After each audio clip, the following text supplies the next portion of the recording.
Welcome to Coach and the Coach. I'm your host, Coach KP, and with me, as always, my trusted partner in crime, Coach JC. JC, how you doing today, brother? Hey, how's it going? And first of all, thank you, and thank you, Z-Bone, because I'm using it, and so now I don't have that big, huge, 1970s style headset on. So let's see how this works. I'm excited. It's awesome having a sponsor. You got it, brother. It's awesome having a sponsor, Z-Bones being our sponsor. And as always, we talk about that at the end of the show, everything. But hey, JC, so the other night I was watching a movie, and it's probably one of my favorite movies in modern times, I guess you would call it. More or less, I think in part because I have this love for Africa. I did a lot of work in Africa prior to 9/11 when I was still in the military. But more so because when I left the military and I became a civilian, I was doing a lot of human terrain type of work, atmospheric type of work, situational awareness, and so forth. But the movie I'm talking about is called Blood Diamond. And there's a great quote or conversation, I should say. And I say this as somebody who works in Hollywood. And I am now doing some screenwriting and so forth. And it's so simple, this conversation. So you think because your intentions are good, they'll spare you, huh? My heart always told me that people are inherently good. My experience suggests otherwise. But what about you, Mr. Archer? In your long career as a journalist, would you say that people are mostly good? No. I'd say they're just people. Exactly. It is what they do that makes them good or bad. A moment of love, even in a bad man, can give meaning to a life. None of us knows which path will lead us to God. Now, I know we had a guest on not too long ago, and I wrote down the quote. It was by Dr. Keith Rose, and you and him were talking about the action versus the actor. Yeah. We should start learning to critique the action and not necessarily the actor. Yeah. And I bring this up because in today's show, I think it's paramount that we as adults who believe in sports, who believe in uplifting our children and today's youth and get them engaged in conducive environments, being a sport field or a court or what have you. A lot of times we look at kids and we place a judgment on them. Maybe that judgment comes because we know where they grew up at. Maybe we know their parents. Maybe we know that kid has been involved in something really stupid. They made a stupid mistake early in their life, and yet that stigma stays on them. I have critics. You have critics. We all have critics. And people, no matter how much good we try to do, we're going to get our critics. It's okay. But as coaches, we have to learn how to separate our perception of an individual and give them the benefit of the doubt, and in an attempt to help prove themselves and for the team. I don't know where you stand on that, but I'd love to get your thoughts before we bring in our guest. Look, I think the quote that you said is actually spot on. And I'll take it one step further. I believe that the capacity to do good is inherent in people. And what we have a tendency to call bad is the natural state of man, right? It is natural to do things that under social contract we have said are bad. Just that's just the way it is. But I think that good and bad are both human constructs, value judgments. And I do agree with you. I think we're surrounded by value judgments all the time. What somebody's wearing, what somebody says, what somebody tweets. And we don't, and what's dangerous is, and I see this at society writ large, and now we're talking about coaches, is that 8-second attention span then solidifies it for time and memoriam. And it's interesting that we're having this conversation today. I'm really excited to hear what our guest has to say, because I'm in the process of writing an assessment and selection program for an NFL team, how they're going to select their draft picks. And it is, and because this coach, you know, there's the capability, right? That he knows that's clearly measured, but he wants to measure capacity, which is so difficult to measure, and something that I'm you know, researching now. But I think it goes right to, because this coach is like, look, winning and losing is important, but I want good men who will do good things for each other and for the community. Sure. Holy cow, right? That's so how do you pick that guy? So with that, maybe that's a good lead in. Yeah, no, it's very interesting, and we'll definitely talk offline on that one. But ladies and gentlemen, today we have a really fascinating guest, and he definitely does have some controversy behind him. But I have the utmost respect for him, and I don't care. I mean, we all have controversy, right? But he is closely associated with some contacts that I have, and I've been lucky enough to use those contacts to make contact with him, and he agreed to put himself on a cross and deal with our shenanigans today. Ladies and gentlemen, Jay Dobins. Jay, welcome to the show, sir. Thank you for having me. Absolutely. Now, for those who know you, they know of you because you're a New York Times bestseller. You've written 2 or 3 books now that all became bestsellers in their own right, and they surround your story as somebody who worked as a Fed, specifically for the ATF, alcohol, tobacco, and firearms, and worked undercover. We'll just leave it at that. But few people realize what you did before you became a Fed and what you did after you became a Fed. And I'm more fascinated, to be quite honest with you, not about what you did as a Fed, but the before and the after, because you're the epitome of that circle of life, where you started, where you went at the top, and where you're back at today. So if you don't mind, can you just give the audience a little bit of background about yourself, sir? Professionally, I was an ATF agent for 27 years. Bulk of that time was spent in undercover assignments. You know, prior to that, like, I grew up in a very loving household with great parents who stayed together and guided me and inspired me. I was involved in sports as a kid. I had some success as a high school and college football player. My success as a professional football player was very much below average, very much below my expectations. And then after I completed my law enforcement career, or actually during my law enforcement career, but now continuing, I coach high school football. Nice. And by the way, you made me laugh a little bit, because you said about your high school career and college career where it was just average or what have you, and your professional football career was a little bit below average. Well, let's be honest here. Anybody that makes it in the CFL, NFL, or any of the professional football leagues today at an above average. I mean, you're only looking at what, 0.05% of all high school players ever make it to the NFL or one of those college things. I say this all the time. People, like, we love to criticize our athletes. We love to criticize and critique their performance, right? And especially, it's usually some guy who got cut from his junior varsity team who's an expert on how some professional should be performing, right?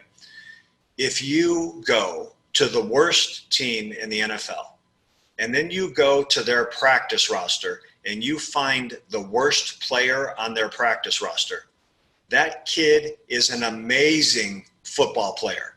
Yes. No question about it. I totally agree.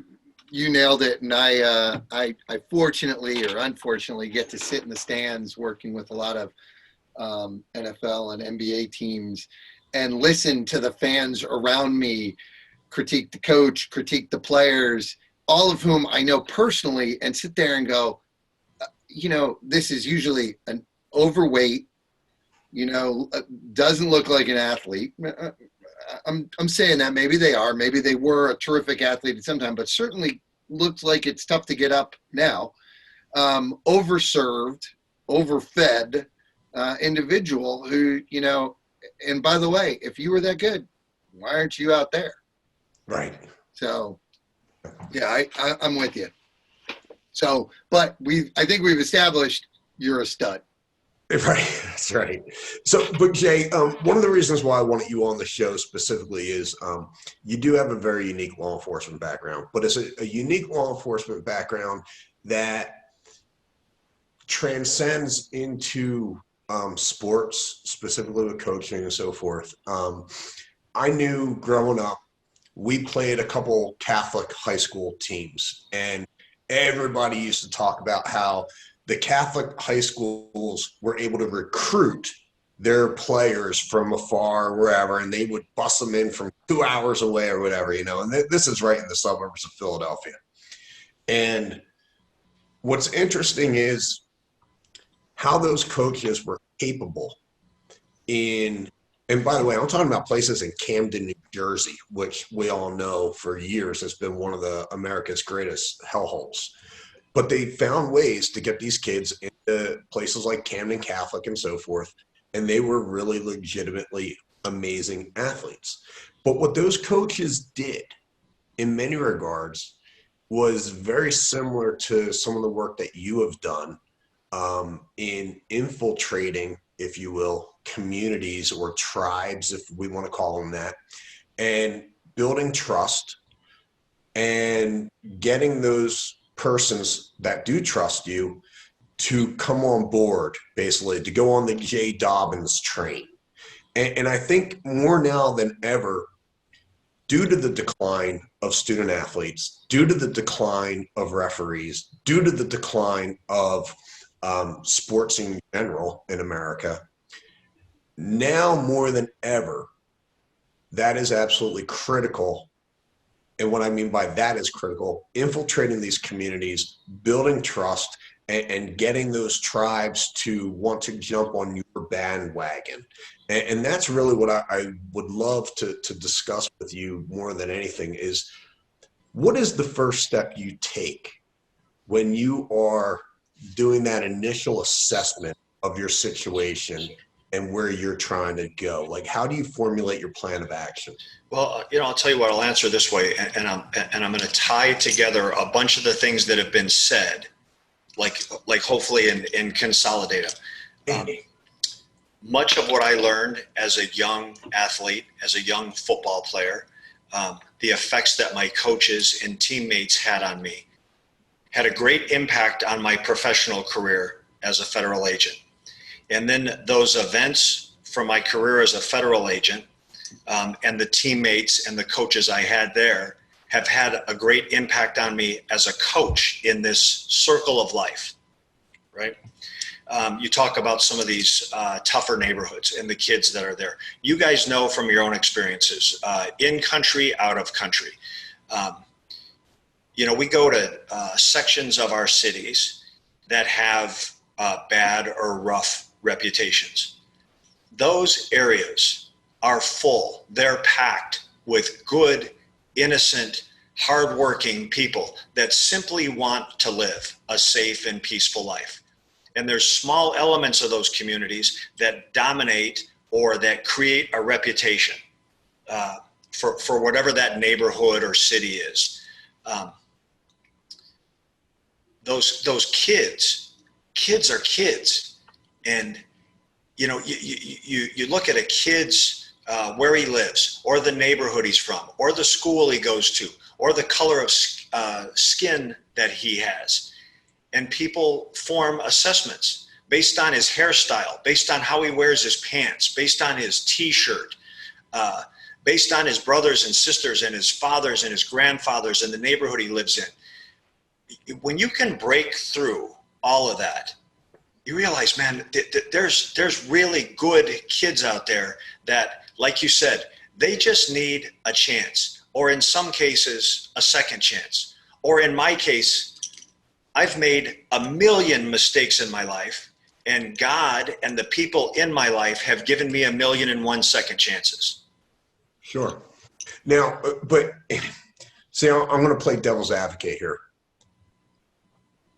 when we talk about these kids in these communities that we say most are good, some are bad, so forth. I want to counter that. I think the vast majority of those that we perceive as bad aren't bad. I think most of them are survivalists, to be quite honest with you. They're doing certain things. It's kind of like the Taliban. I've interviewed Taliban members. I've interviewed Haqqani members, specifically Taliban. They'll tell you, look, you're going to leave one day. And once you leave, I got to survive. So who do I need to partner with right now for my long-term survival? Because they just don't have faith any longer because there's a constant betrayal in their life. And I think, as you brought up, your high school days and your college days, what sports gave you was a foundation that you brought into your professional life. But that foundation was through a core group of teammates and coaches. So when we think of it in that vein, where we're coaching younger kids from high school and below, say, there's going to be a time though we have to truly target. And what I mean by target, what I mean is we have to identify an opportunity on an individual and seize that opportunity to try to make something happen with that individual. It might be somebody that I'm trying to recruit onto my team who's never played before, but I know has specific athletic capabilities, or he has specific social needs that the sport might help that kid out with. And you've done a lot of that type of targeting. You find people all the time. And I know you do because I know your background. What you guys did for a living, what I did for a living, what anybody does for a living, there's some common denominator elements that are and they overlap into sports. Relationships are key. Building relationships and building trust. Communication. You have to be able to communicate, and you have to be able to communicate openly and honestly. And then problem solving. We all solve problems. I don't care what it is you do for a living or what path you're on for the course of your day. It really, for all of us, it comes down to relationships, communication, and problem solving. And the people that are best at those, it's not a coincidence or accident that they're the most successful people in life. Sure. So I have a question, and it's such a coincidence. I'm wearing this T-shirt today. It's my favorite T-shirt. And it's funny because I was at the doctor's office the other day, and this woman and her husband were, they were 4'0". They must have been like 102 years old. And she looked at my shirt and she goes, "Does that say elevate empathy?" I mean, I was shocked that she even spoke to me. Right. And I'm like, yeah. And she goes, "I like that shirt." And then she just walked away. And so I'm curious because I talk to coaches and I talk to athletes and I talk to leaders about empathy, about and the difference between sympathy and empathy, right? Sympathy is passive, empathy is active. I have to actually take action. I have to have a thoughtful imagination, and then I have to have active curiosity. Hey, I think it's like this. Did I get it right? How do you see that with coaching? Because I think that a lot of leaders and a lot of coaches and a lot of us, we very quickly kind of poo-poo empathy as this touchy-feely thing, and some people don't deserve our empathy. What are your thoughts on that? I think that society has built that into us a little bit, that if you're empathetic, you're considered soft, and as men, like that's in my world and what I was taught from my dad. That's the worst 4-letter word someone can say to you. The most vile, disgusting thing someone can call you. It isn't a swear word. It's a 4-letter word, but it's SOFT. And no one wants to be soft, but that doesn't mean that you can't be empathetic towards someone, that you can't have compassion for them, or you can't have feelings for them. And that's so common in coaching. You have to have, you have to be human. People make mistakes. People have frustrations in their life. You're coaching kids. They're frustrated because they're not performing the way you want them to or the way they expect themselves to. They have ups and downs. All kinds of things are going on in their life. And you have to have some human understanding for that, to really do those things that we talked about earlier, to have relationships and to communicate and to solve problems with them. Yeah. So I admit, when I was in the Air Force, I was a cop in the Air Force, and a big part of me absolutely hated knowing that I was a cop in the Air Force. At the time when I first went in, the career field was separated in two. You had security specialists and then you had law enforcement. I was a security specialist. So basically we were kind of, JC, don't get angry at me for saying this, but we were basically the infantry of the Air Force. We did defense in depth, and so forth, air-based ground defense. But then in time, the Air Force cross-pollinated the two AFSCs or OSs and became one. And as soon as they said, hey, we need law enforcement, I was miserable. And the reason being is because, one, I love law enforcement, obviously. I was the vice president of the Emerald Society for Federal Law Enforcement Agents for several years. But one of my problems was I grew up believing police were more critical than law enforcement. And in today's day and age, we seldom understand that there is a difference between the two. Police is more community engaged. They're not looking to, so what I mean by that is law enforcement more often than not are strictly enforcing laws. It's, hey, you did this, hey, we're going to have a court date, blah, blah, blah, blah, blah. And policing was, no, situation dictates. I'm not going to just lock you up because of X. And in Massachusetts recently, a few years ago, there was a bunch of National Guard guys from Massachusetts National Guard that came back with counterinsurgency operation mindsets, took it to their local law enforcement and said, look, what we're doing is law enforcement. What we need to do is policing. We need to re-implement counterinsurgency operations by being community engaged. And the reason why I bring that up is I think in today's day and age, we're both, JC and I are huge advocates of veterans becoming coaches. We believe it's one of the most cathartic things that a veteran could do. That's why, in part, this is brought to people through the Second Mission Foundation. But the other thing that I'm very adamant about is I think more men and women who wear the blue need to also be in coaching. Unfortunately, their schedules often prevent that because they're working god-awful schedules. But by working with the youth and becoming engaged with the youth as a law enforcement officer, as a police officer, now they're building the trust in the local community and there is no fear. I mean, we see it on Facebook and social media all the time. Cop stops, he's at a basketball court and he starts playing basketball with a kid.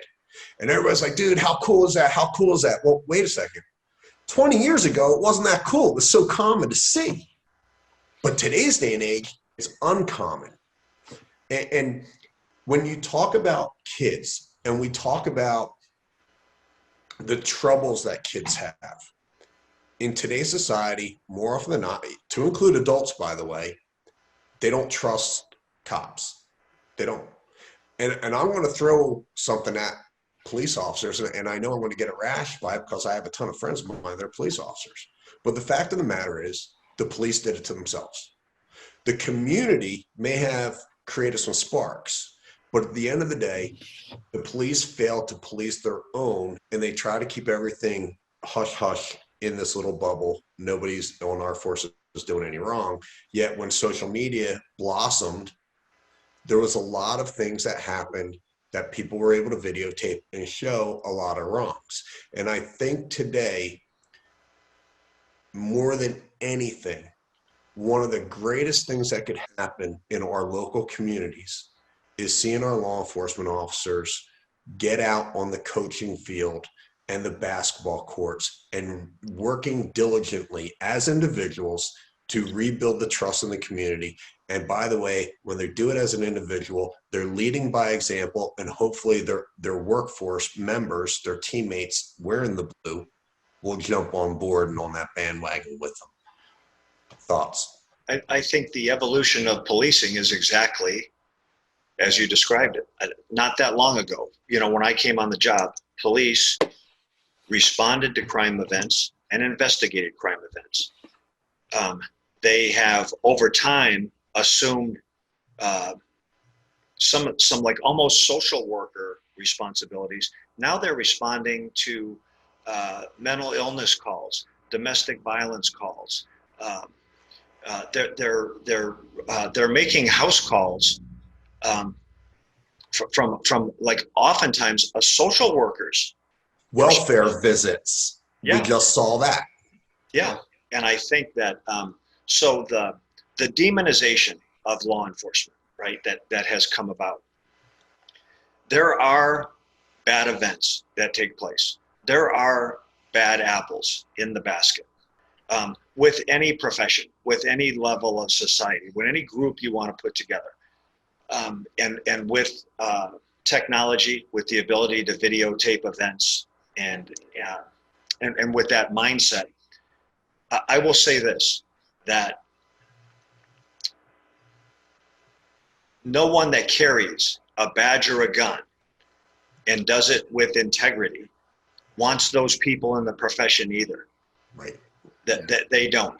No one wants to tolerate that or be in a position where the entire profession gets painted with this broad brush based on the mistakes or bad conduct of a very small group of people. So in defense of the profession, for every time you see some home video shot of some officer who's acting inappropriately, there are hundreds of thousands of contacts made with the public that are resolved professionally and peacefully that no one ever wants to talk about.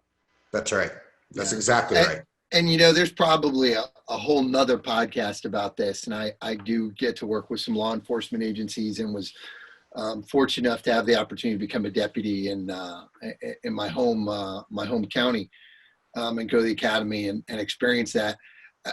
I think there's a compilation of things that have created we're training them we're mentally preparing them for the worst case scenario in all our training, and we're not necessarily training them to react correctly to the worst case scenario.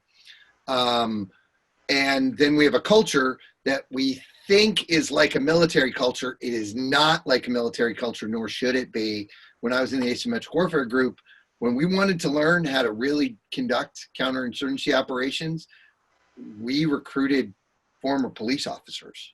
And we brought in former SWAT guys, former beat cops from Baltimore, from New York City, from Dallas, from California, and said, teach us how to interact with the community.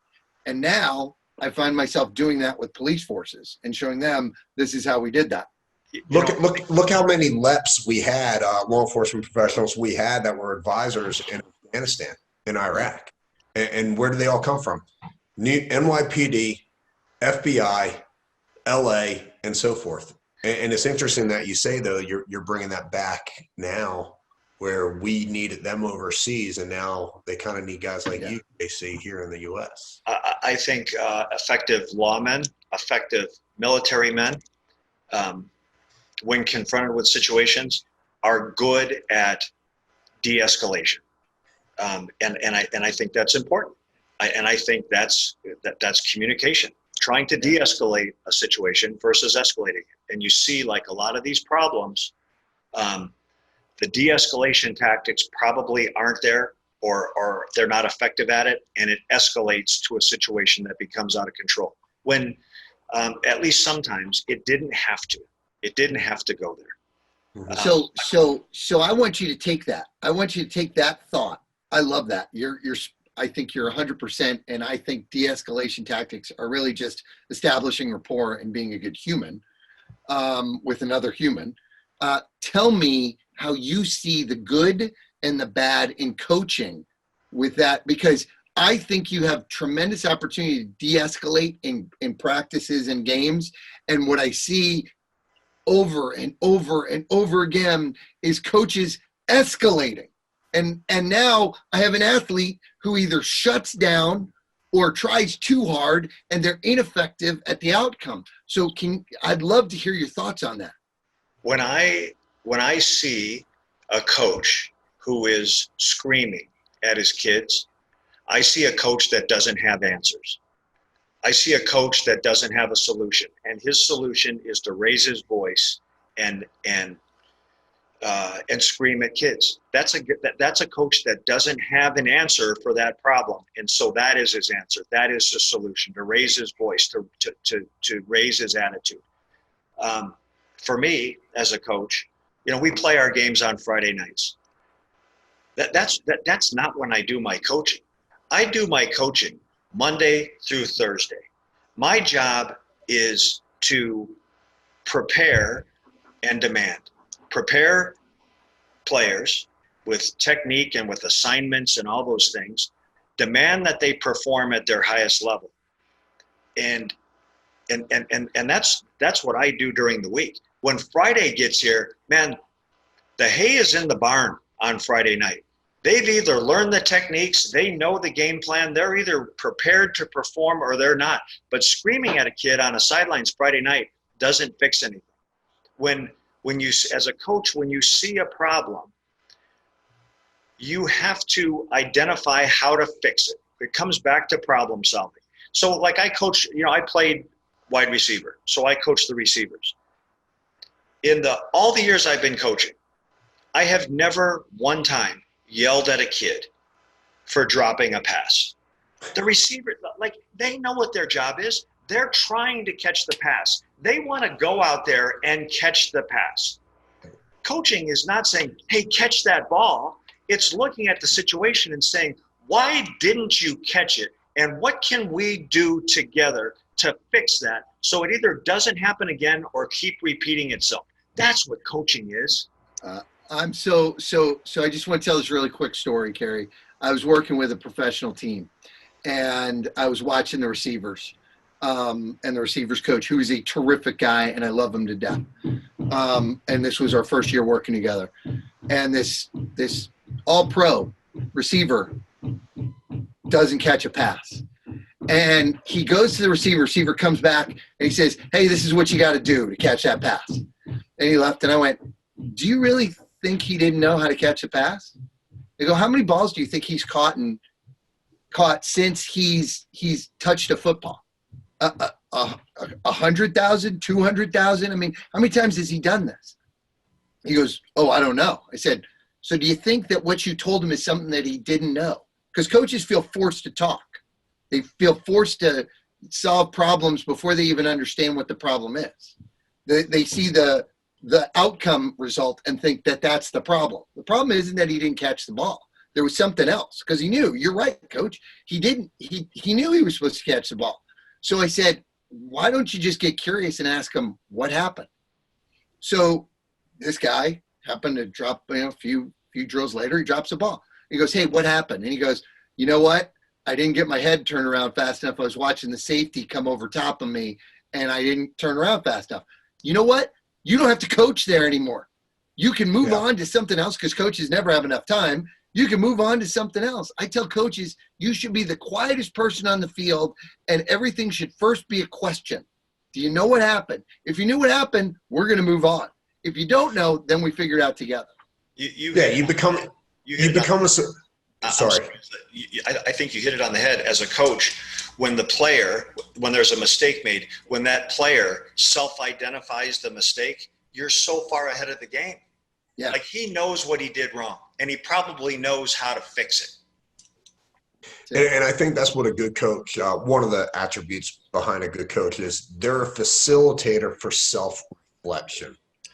And we as coaches should allow we should allow and create that moment where something doesn't necessarily go right, or something does go right, whatever, but to ask the critical questions which allow the subject, the player, if you will, to self-reflect and think about what they did, because with them thinking about it, it's a lot more impactful than me telling them what they did. Well, and I think when you have a player who either makes a mistake or is making a mistake or is struggling, just like in life, the solution is pretty simple. Go back to your fundamentals. Go back to the basics. You're struggling, you're having difficulty, hit the reset button. And for my kids, let's go back to your stance and your start. Let's go back to your body position. Let's go back to let's break it all the way back down and go back to the fundamentals. And as we clean those things up, wow, that mistake that you're making, it vanished because you went back to and that's the same thing that happens in life. It happens in relationships. It happens when people are building businesses, coaching sports teams, playing sports. When you're struggling, when you can't figure out what you're doing wrong, man, just go back to the basics. Right. And we got to this point in the conversation because I was talking about law enforcement and coaching and why I think it could be very cathartic, not just for the law enforcement officer or veteran, but also for the community as a whole. And I'm going to say part of it was because personally, this year coaching, I wound up having to coach flag football. I have a little boy who wanted to play football this year, and he wasn't old enough to do tackle yet.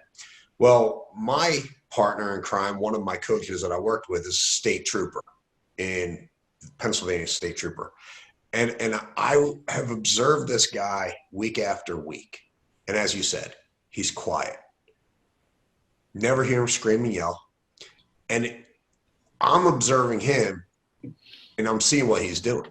He is an observer. He is that guy that is trying to take it all in and build the situation in his mind to help formulate small little micro tactics for the players on the field. And I bring that up because while I do think to a degree that can be taught, what he's doing can be taught, but I think that is a natural progression of life due to what people have been exposed to as professionals. He's been in law enforcement for a while now, and that's what he's required to do. He's required to observe the situation. He's required to formulate those micro, quick little actions that are needed. And military members are the same way. When you're overseas, you're constantly observing, and you're constantly listening, and I think that's where we coaches, parents, school teachers, and administrators have failed tremendously over the years. We're not observing. We're not listening. We're doing a lot of this and a lot of this. I think when, and goes back to what we said earlier, when people are screaming, whether it be the leader of a household, whether it be a father screaming at his kids or his wife, whether it be a boss screaming at his employees, whether it be a coach screaming at his kids, that is a guy that doesn't have the answer. Right. And you almost got to look at yourself. Now, granted, in sports, are coaches going to raise their voice? Yes, right? But the good ones know when to do that, and their timing on it is impeccable. So that when that quiet coach that is patient, that is tactful and calculating, when he raises his voice, man, it gets your attention. That coach that screams nonstop, that information goes in one side and comes out the other because it has no impact. Yeah. It's funny. I see it all the time. I mean, I saw it recently at a Division I football practice. Not only were they screaming and yelling at the kids, they were demeaning the kids and calling them names. And so many of them think, well, I'm motivating them. I don't know about you, but I don't like to be called names. But I look at that and I think, one, you've lost control. And I tell these coaches, do you realize that the only time I ever yelled in combat was to get someone's attention? And then I would talk on the radio in a firefight. I would talk, if you could hear me, as long as you could hear me, I would talk exactly like I'm talking to you right now, because nobody follows anybody who's screaming. Because if you're screaming, you've lost control. And I'm not following the guy in a firefight who's lost control. That's such a great point. So you translate something as dramatic and traumatic as a firefight, war, right? And the ability to maintain a sense of calm and composure. That takes place on the sidelines of a football game too. When things are breaking bad and when everybody is going into a panic, when that leader, when that coach can maintain some calm, it resonates to his players. Like they feel like, hey, coach has got this. We're fine. We're okay. Like no need to panic. No one's raising their voice. No one's getting out of control. Look how calm he is. Let's listen to what he has to say and follow it. He knows the path. So what do you do, Jay, when, and I'm thinking about a particular coach that I watched at this college, a very high level college football practice, and he was frustrated. And it was clear to see that he was frustrated, right? He told somebody to do something over and over. And, you know, you and I can sit here and say, look, if you're frustrated, it's because you're not explaining it correctly, or you don't have the capacity to explain it, which is fine. But what do you say to that coach who doesn't have anybody else who can do it and still has to get that point across and feels so frustrated? He doesn't know what to, you know, he's told the lineman, hey, I want you to do this, this, and this. And for whatever reason, it's just not translating. What do you do for that coach? I think that comes, the frustration comes when you see a kid's potential, what he's capable of, and he's not getting there.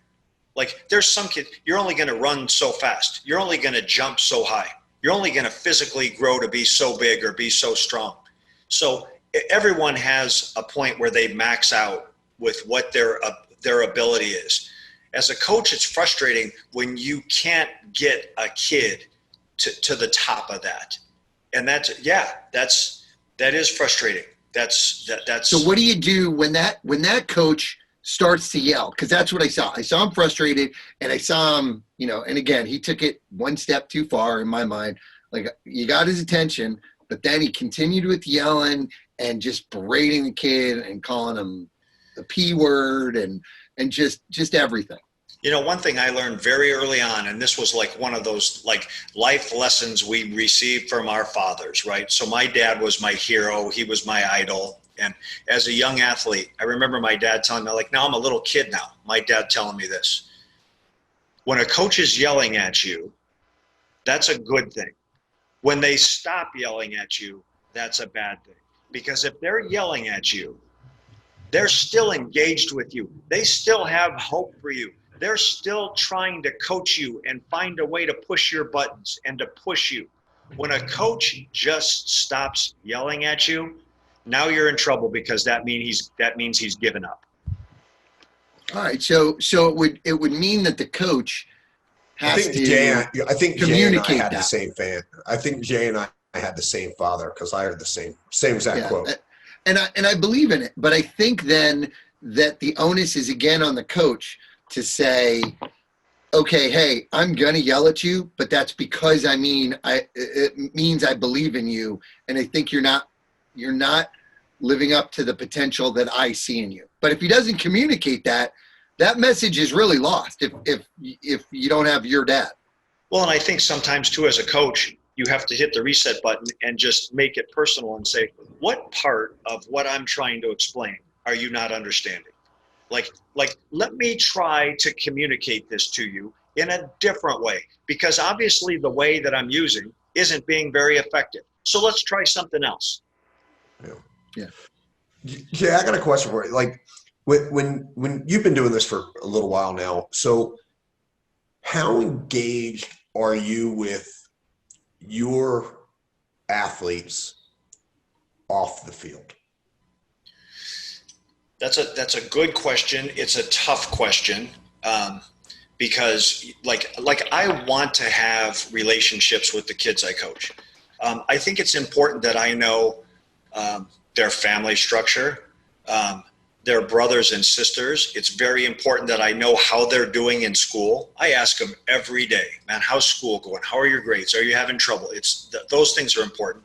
At the same point, there's a line there with getting too cozy, and where that line is, man, like, I'm not sure I have the answer to that. I want to have a relationship with them. I want to have a balance somewhere in there between a friendship and like the proper level of respect. But I want them to know that I am interested in them beyond them as a football player, beyond them when they're standing between the lines of the field. I'm interested in who they are off the field, what's going on in their life, what they're interested in, what their problems are, what their struggles are, without being so cozy that, like, I am now perceived as like that friend that's going to come over and play video games, right? I'm not that guy. I'm not going to be that guy. But I have to be able to have their trust and to be able to, for them to believe in me, I have to know them beyond the football field. It's super important. It's super important to build that trust. And I think a lot of folks don't understand that as an adult, and I don't care if you're coaching high school or college, all right? When you're a coach, you could be friendly with your players, but it doesn't necessarily mean you're friends. It doesn't mean you're buddies, so to speak. It's kind of like the old adage of, I'm mom or I'm dad. I'm not your friend. You know, it's because it's bigger than that. It's way bigger than that. And the reason why I ask that is because I understand, and I'm going back to the theme of this a little bit, is I don't think you could be successful as a coach if you're not engaged with your athletes off the field. And it doesn't necessarily mean you have to be at their house, but to be able to create a conversation maybe after practice or before practice about what's going on in their life. That might be all what's needed, but you have to have something beyond just, hey, run a 22 isolation, you know? There's a special sense of satisfaction when a player will come to you, you know, maybe after practice and pull you aside and saying, you know, I'm having trouble with my girlfriend, right? That's, you know, now they trust you with something personal, beyond X's and O's, beyond strategy or beyond technique. Then, like, I don't always have the answer for them. I can relate my own personal experiences to them, but that is building that relationship and building that trust, and they trust you to at least advise them on how to solve a problem. Sure. So what do you think about this? I think I'm 100% in agreement with what you just said. I also know that young men and young women don't share transparently with a lot of people. It's very difficult for them because they just don't have that level of understanding, that level of maturity. How do you feel about, and this was always successful for me as all the way up from platoon leader to battalion commander, sharing stuff with athletes, you know, as you're sitting in a drill and saying, you know, my son he's doing this is what he wants to do, and you know, I'm a little frustrated, I don't really know, just so that they understand that you're opening to them and they can open to you. How do you feel about that? Because a lot of coaches are like, I'm not going to tell anybody, I have to look infallible. And I think that's a mistake, but what are your thoughts on that? You know what, I think just the opposite is at least what works for me, is I tell my kids, it's never been harder to be a kid than it is right now. Never been harder, right? But all those mistakes that you're either making or you're confronted with, check it out, fellas. I've made all those. Whatever mistake is in front of you, whatever problem is in front of you, I've made that mistake. So let me tell you what I did. Let me tell you how I tried to resolve it. And then it'll keep you from reinventing the wheel. Part of life is going out and making mistakes. We're all going to make mistakes. But I'm like, don't make my mistakes. Don't make the mistakes I made. I can tell you how they turned out. They didn't turn out good. Right. So take what I've learned and try to avoid that.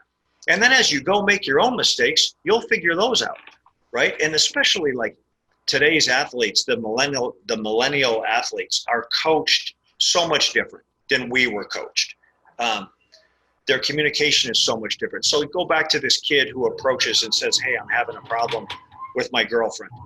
Like the simple solution is, how are you communicating with her? Is your problem being created like on your text messages and on your Snapchats? Like, have you stopped and actually spoken to her face to face about what you're upset about? Because that's probably a much better way to move forward in resolving this conflict than it is having a dispute on Snapchat. That's a new problem for us as older coaches. And it's something that we didn't necessarily personally experience, but that's helping someone solve a problem that is off the field and using strategies that like we may necessarily not be like a normal part of our life. Mm-hmm. Yeah. Jay, so we're almost with time right now. And one of the things that I'm really adamant about is helping individuals promote themselves or organizations in which they believe in, whether they're officially a part of them or not. And so I just want to, real quick, give you an opportunity before we cut the line quick is, I believe you have at least one nonprofit that I saw that you have an association with, either officially or unofficially. On your Facebook page, you had something at one of the games you were at. You want to tell us a little bit something about that and how people, any potential viewer, can help you guys out if they see it?